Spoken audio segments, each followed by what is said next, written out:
ઠાકોર તરીકે આપણી ઓળખાણ બહાર જાય ને આપણો સૌથી મોટો સમાજ ગુજરાતમાં હોય તો ક્ષત્રિય ઠાકોર સમાજ છે, તો આપણું નેતા ચમ ના બને, તો સીએમ ચમ ના બને, એમ કહું છું.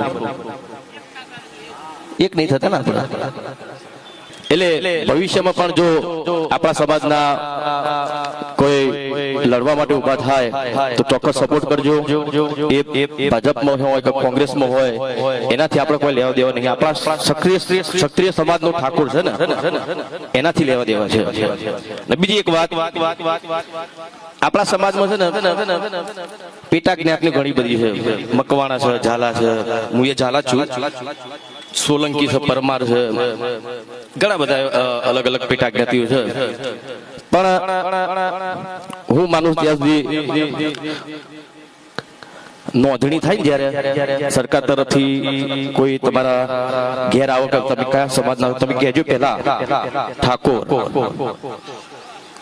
ઠાકોર કહેજો, ક્ષત્રિય ઠાકોર, તો ખબર પડશે કે આપણો સમાજ કેટલો મોટો છે. આપણા બધા વિખરાઈ ગયેલા, વાડા પાડી દેતા આપણા સમાજે, ભાઈ કે હું તો ઝાલા છું, તારે શું લેવા દે ભાઈ, પેલો કે હું તો મકવાણા છું, હું તો સોલંકી છું. પછી એ તો આપણે એક જ ને ક્ષત્રિય છીએ ને આપણે બધા. તો ક્ષત્રિય